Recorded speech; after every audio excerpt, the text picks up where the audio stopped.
कछुआ भी डरते हुए कहता है, कहीं मेरी गैर हाजिरी में तुम दोनों ने वो दरवाजा खोल तो नहीं दिया। युग और अभिमन्यु कछुए की बात का कुछ जवाब नहीं दे रहे थे। वो दोनों एक दूसरे की तरफ घूर घूर कर देख रहे थे।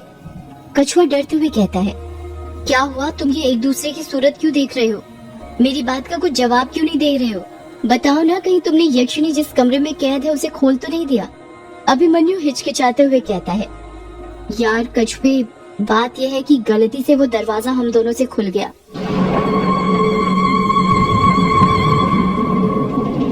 जैसे ही अभिमन्यु ये बात बोलता है, कछुआ हकलाते हुए कहता है, क्या कहा?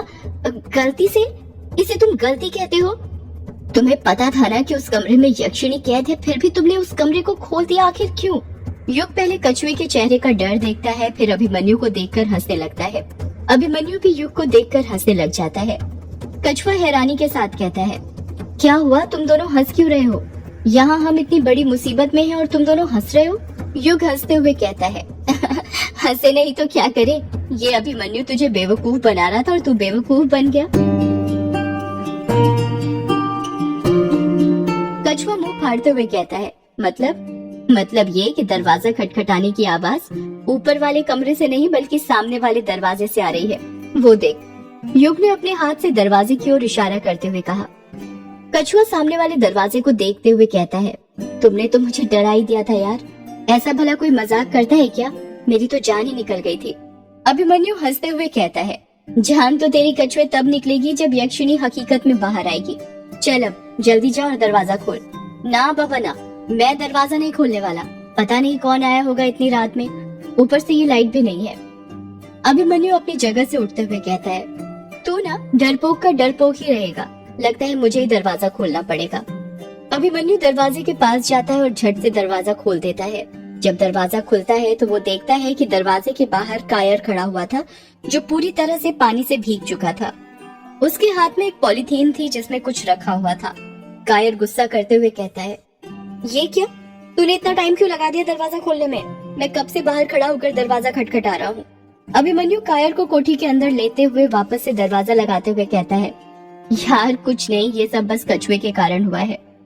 कछुआ कायर को देखकर खुश हो जाता है और कहता है, कायर तू आ गया, मुझे तो लगा था तू नहीं आने वाला।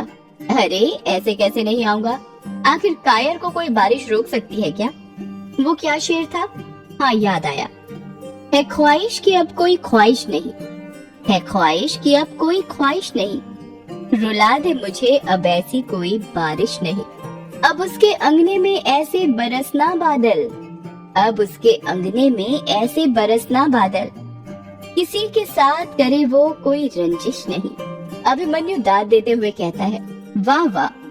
युग कायर को देखते हुए कहता है, अरे तेरे कपड़े तो पूरी तरह भीग गए हैं, अगर ऐसी ही हालत में रहा तो तुझे सर्दी हो जाएगी। एक काम कर, मेरे बैग में कपड़े पड़े हैं, उसे पहन ले। अरे नहीं युग, कुछ नहीं होता, मैं घर पर जाकर चेंज कर लूंगा। घर पर जाकर कैसे करेगा? आज तुम तीनों में से कोई कहीं नहीं जाएगा, सब यहीं पर रुकेंगे। इतने दिनों बाद मिले हैं यार, बचपन की बातें करेंगे, यादें ताजा करेंगे। अभिमन्यु युग का साथ देते हुए कहता है, हाँ युग ठीक कह रहा है, आज रात यहीं पर रुकते हैं। कायर खुश होते हुए कहता है, मुझे तो पहले ही पता था कि ऐसा कुछ हो सकता है, इसलिए मैं पहले ही सारा इंतजाम करके आया था।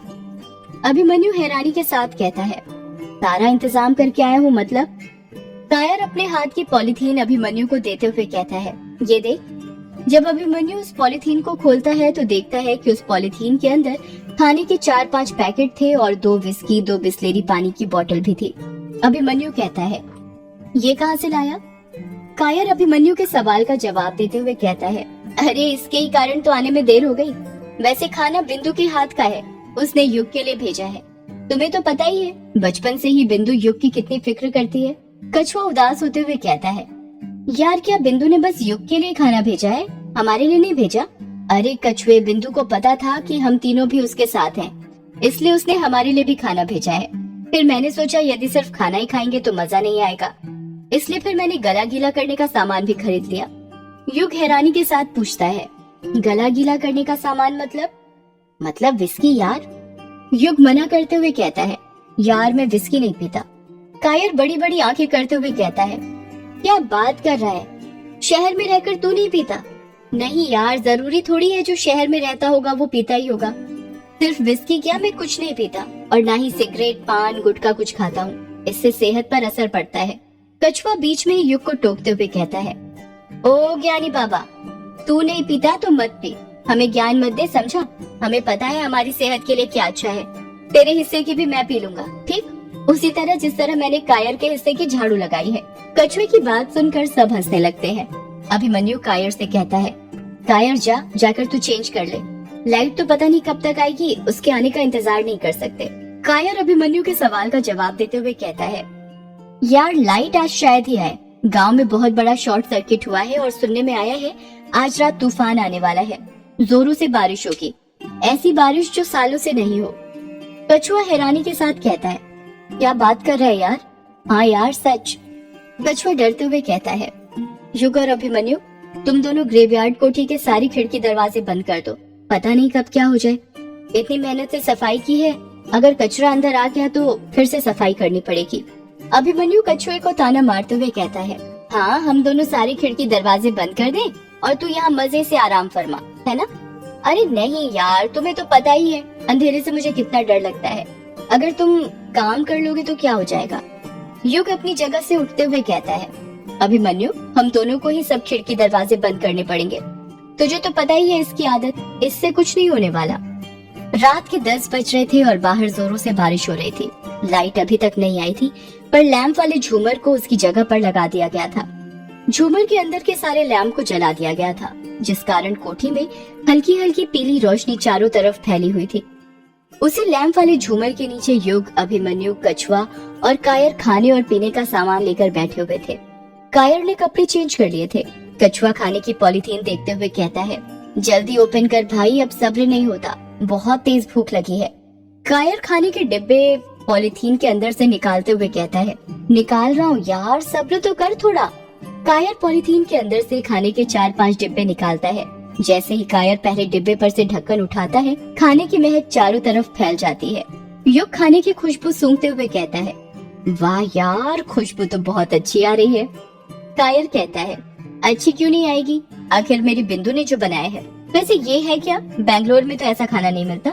बैंगलोर में ये कैसे मिलेगा, ये तो मेघालय की फेमस डिश है ना, इसे जाधो कहते हैं। जाधो मतलब जाधो जो होता है ना, ये एक प्रकार से लाल चावल होता है जो पोर्क, चिकन या मछली के साथ पकाया जाता है। बिंदु ने इसे चिकन के साथ पकाया है। इसे बनाने के लिए पहले हरी मिर्च, प्याज, अदरक, हल्दी, काली मिर्च और तेज पत्ते का पेस्ट बनाया जाता है, जिसके बाद मांस के छोटे छोटे टुकड़ों के साथ तला जाता है। बाद में इसमें लाल चावल यानी जाधो मिलाकर पकाया जाता है। कायर की सारी बात सुनने के बाद कछुआ हंसते हुए कहता है, देख रहे हैं ना युग, बिंदु के साथ रहने का असर, बंदे को ये तक पता चल गया कि जाधो बनाया कैसे जाता है। वैसे शादी के बाद एकदम परफेक्ट पति बनेगा तू ना शायर से बावर्ची बन जा, सही रहेगा तेरे लिए। कायर कछुए की बात का कोई जवाब नहीं देता, क्योंकि उसे पता था जवाब देना बेकार है। कायर दूसरे डब्बे में से ढक्कन हटाते हुए कहता है, ये 2 नई ओंग है। दरअसल ये सुअर के मांस की करी है, जिसे बहुत ही लाजवाब तरीके से पकाया जाता है। इसमें फ्राइड पोर्क को चावल और गाढ़ी ग्रेवी के साथ बनाया जाता है, जो कि साथ परोसा जाता है। काला तिल इस डिश की जान होती है, जो इसमें अनूठा स्वाद देता है। कायर जैसे ही तीसरा डिब्बा खोलता है, युग उसे टोकते हुए कहता है, ये नखम बिच्ची है। ये एक स्पेशल सूप है जिसे भोजन से पहले लिया जाता है। अक्सर इसे मेहमानों को परोसा जाता है। नखम सूखी मछली होती है जिसे सूरज की धूप में सुखाया जाता है। सूप बनाने के लिए इसे पहले तलकर और फिर पानी में उबाला जाता है। सूखी मछली को उबालने के बाद इसे टेस्टी बनाने के लिए इसे बहुत सारी मिर्च और काली मिर्च के साथ पकाया जाता है। कायर खुश होते हुए कहता है, हाँ बिल्कुल सही कहा तूने, पर तुझे कैसे पता इस डिश के बारे में, पहले कभी खाई है क्या? युग गुस्से से कहता है, बचपन में माँ अक्सर यही डिश मुझे खिलाया करती थी। कायर युग के कंधों पर हाथ रखते हुए कहता है, तो यार इतने गुस्से से क्यों बोल रहा है, जरा प्यार से बोल, मछली का कांटा फंस गया क्या? इतना कहकर कायर हंसने लग जाता है। जब कायर सभी खाने के डिब्बों पर के ढक्कन हटा देता है, तो अभिमन्यु हैरानी के साथ कहता है, ये क्या, तू तो सब कुछ नॉनवेज लाए है। हाँ तो क्या हुआ, तू नॉनवेज नहीं खाता क्या? पर बचपन में तो बड़े शौक से खाया करता था। यार बात वो नहीं है, बात यह है कि मैंने पढ़ा है कि जिस जगह शैतानी आत्मा का वास होता है, वहाँ पर मांस नहीं खाना चाहिए, वरना आत्मा की भूख बढ़ जाती है। वो आवाजें लगाने लग जाते हैं और तुझे पता है ना, ऊपर वाले कमरे में यक्षिणी कैद है। कायर चिढ़ते हुए कहता है, यार अभिमन्यु तो फिर शुरू हो गया। माना तू पैरानॉर्मल एक्सपर्ट है, पर तेरी ये पैरानॉर्मल एक्टिविटी हर जगह मत लाया कर, समझा? यार मैं मजाक नहीं कर रहा, सच में। कछुआ कायर और अभिमन्यु को बीच में ही टोकते हुए कहता है, बस करो यार, तुम दोनों मुझे चैन से खाना तो खाने दो, और खाने के वक्त यक्षिणी की बात मत करो, समझे? कछुआ विस्की की बोतल अपने हाथ में लेते हुए कहता है, बस एक बार ये विस्की मेरे अंदर उतरने दो, फिर देखना अंदर का सारा डर बाहर होगा। सब लोग खाना खाना शुरू कर देते हैं। कछुआ खाना खाने के साथ विस्की के पैक भी पीते जा रहा था और अभिमन्यु खाना कम पी ज्यादा रहा था। उसके एक हाथ में विस्की का गिलास था तो दूसरे हाथ में सिगरेट, जिसके वो लंबे लंबे कश लगाए जा रहा था। रात के 3 बज रहे थे। ज्यादा शराब पीने की वजह से अभिमन्यु, कछुआ और कायर जमीन पर ही सो गए थे। युग भी उनके पास ही रखे सोफे के ऊपर सो रहा था।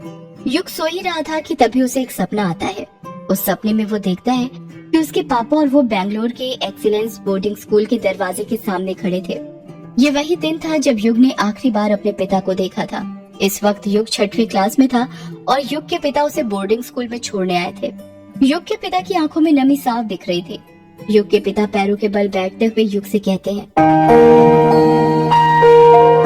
बेटा, मुझे पता है अभी तुम्हारी उम्र बहुत कम है, पर मेरे पास इसके अलावा और कोई रास्ता नहीं है। तुम मुझे कभी गलत मत समझना। ये फैसला मेरा नहीं, तुम्हारी माँ का है। और बेटा, तुम जानते हो ना कि तुम्हारी माँ के आगे किसी की नहीं चलती। वो कितनी जिद्दी है, अपनी बात मना कर ही मानती है। युग रोते हुए कहता है, पापा, मम्मी ऐसा क्यों कर रही है? वो मुझे आपसे दूर क्यों कर रही है? मैं आपके साथ रहना चाहता हूँ पापा। रहना तो मैं भी तुम्हारे साथ चाहता हूँ बेटा, पर मैं हालातों के आगे मजबूर हूँ। पता नहीं तुम्हारी माँ तुम्हें बोर्डिंग स्कूल क्यों भेज रही है। मेरी तो समझ नहीं आता कि एक माँ इतनी निर्दयी कैसे हो सकती है। तुम्हारी माँ के अंदर जरा सी भी ममता नहीं है। बेटा, मुझसे बहुत बड़ी गलती हो गई जो मैंने तुम्हारी माँ से शादी की। पर पापा, मम्मी तो मुझसे बहुत प्यार करती है ना। अगर बेटा तुम्हारी माँ तुमसे प्यार करती तो वो तुम्हें यहाँ नहीं भेजती। वो बस दिखावा करती है तुम्हारे सामने अच्छा बनने का, पर असल में वो ऐसी औरत नहीं है। इतना कहकर युग के पिता अपनी जगह पर खड़े हो जाते हैं। युग फिर रोते हुए कहता है, पापा, मुझे अकेले छोड़ के मत जाइए, मैं यहाँ पर नहीं रह पाऊंगा। अब यही तुम्हारी दुनिया है बेटा, और तुम घबराओ मत। वार्डन को मैंने अपना नंबर दे दिया है। तुम्हें जब भी मेरी याद आए तो उन्हें कॉल लगाने के लिए बोल दिया करना। नहीं पापा, आप मत जाइए, रुक जाइए, मुझे डर लग रहा है। डरो मत बेटा, यहाँ पर तुम्हें नए दोस्त मिलेंगे। यहाँ से तुम्हारा एक नया सफर शुरू होगा। युग अपने पिता की उंगली पकड़ते हुए कहता है, नहीं पापा, मैं आपके और मम्मी के बिना नहीं रह पाऊंगा। मुझे भी अपने साथ ले जाइए। मैं अब मस्ती भी नहीं करूंगा। आपकी और मम्मी की सारी बात मानूंगा, पक्का, प्रॉमिस। युग के पिता युग के हाथ से अपना हाथ छुड़ाते हुए कहते हैं, तुम्हें अकेले रहना सीखना पड़ेगा बेटा। हो सके तो मुझे माफ कर देना बेटा। मैं तुम्हें अपने से दूर होने से रोक नहीं पाया। मैं तुम्हारी माँ की जिद के सामने हार गया। मैं अच्छा पिता नहीं हूँ। नहीं पापा, आप बहुत अच्छे पापा हैं, बस माँ ही खराब है। मैं उन्हें कभी माफ नहीं करूँगा। युग के पिता अपनी आंखों के आंसू पोंछते हुए कहते हैं, ट्रेन के लिए देर हो रही है बेटा, अब मुझे जाना पड़ेगा।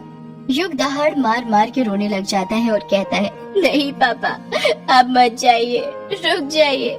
युग के बार बार कहने पर भी उसके पिता नहीं रुकते हैं और बोर्डिंग स्कूल के दरवाजे से बाहर निकल जाते हैं। युग उन्हें अपने से दूर होते हुए देख रहा था और बार बार रोते हुए बस एक ही बात दोहराए जा रहा था, रुक जाइए पापा, मत जाइए, रुक जाइए पापा, मत जाइए। कहते हुए ही युग अपने सपने में से बाहर आ जाता है और उसकी नींद खुल जाती है। जब वो अपनी आंखें खोलता है तो देखता है कि कायर, कछुआ और अभिमन्यु अभी भी घोड़े बेचकर सो रहे थे। प्यास के कारण युग का गला सूख गया था। युग जमीन पर रखी बिस्लेरी की बोतल उठाता है और पानी पीने लगता है। अभी युग ने बस एक घूंट ही पानी पिया था कि तभी उसे एक आदमी की आवाज सुनाई देती है, युग बेटा, ओ युग बेटा। युग ये आवाज सुनकर शॉक्ड हो जाता है और सोचने लगता है, ये आवाज किसकी है?